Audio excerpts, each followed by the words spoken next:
Sahabat hikmah di balik kisah, konten bagi-bagi daging kurban inilah yang membuat nama Edo Putra, YouTuber asal Palembang, Sumatera Selatan, tiba-tiba saja heboh.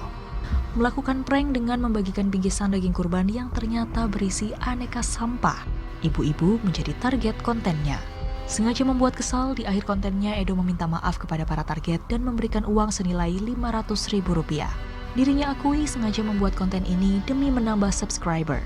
Atas kejadian ini, tim penyidik unit pidana khusus Polrestabes Palembang resmi menetapkan 2 YouTuber yang membuat konten prank daging kurban berisi sampah sebagai tersangka. Keduanya dinilai terbukti melanggar Undang-Undang ITE dan KUHP karena telah memproduksi, menyebarluaskan berita bohong, dan menimbulkan kegaduhan di tengah masyarakat. Apa yang dilakukan Edo Saputra menyerupai konten prank yang pernah dilakukan YouTuber asal Bandung, Jawa Barat, Ferdian Paleka. Dalam video yang viral itu, Ferdian dan temannya memberi bantuan pada para waria atau transpuan.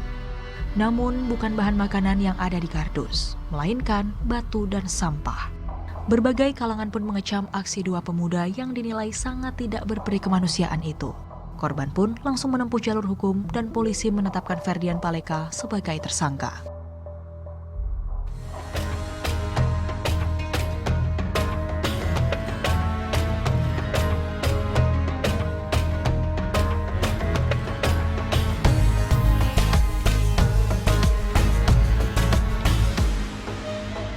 Assalamualaikum warahmatullahi wabarakatuh. Selamat pagi sahabat hikmah. Senang sekali saya Rahma Hajuning dia bersama Ustadz Fikri Haikal MZ kembali menjumpai Anda. Nah, tadi kita sudah melihat sebuah tayangan. Saya yakin Ustadz, siapapun yang melihat tayangan tadi pasti ikutan gregetan Ustadz. Ini kok bisa-bisanya beramal dijadiin prank? Gimana Ustadz? Para pemirsa Net TV yang saya cintai, hidup itu kan pilihan. Ada baik, ada buruk. Ada cerdas, ada bodoh. Dan sesungguhnya tiap kita tidak perlu mengatakan diri kita baik atau buruk. Justru sikap dan perilaku kitalah yang mengiklankan pada posisi mana kita berada. Kalau perbuatan kita buruk, sikap kita buruk, tentu cap orang kepada kita, ya sudah jadi manusia yang buruk. Tayangan yang kita saksikan memang Mbak Rahma sebuah hal yang bikin greget siapapun.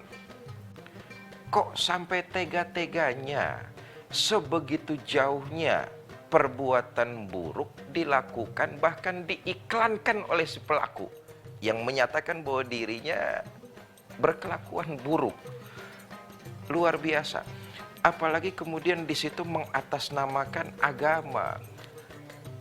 Ayo, siapa yang mau daging korban misalnya, ada siapa yang mau daging korban, ini silakan ambil. Tetapi kenyataannya itu cuma sekedar tipuan belaka.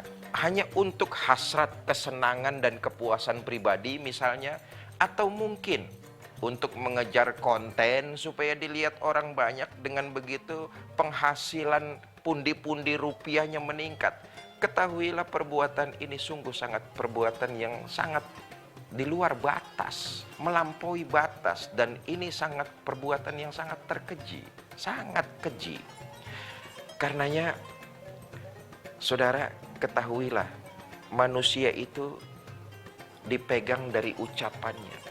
Apabila ucapannya itu penuh dengan kebohongan, maka orang akan melekatkan predikat bohong kepada kita.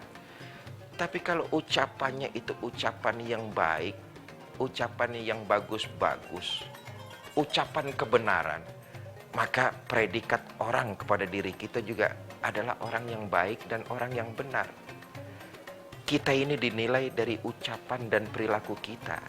Karena itu, untuk sebuah alasan apapun, agama melarang untuk melakukan perbuatan-perbuatan bohong misalnya seperti tayangan yang kita lakukan. Apalagi kemudian mengatasnamakan agama.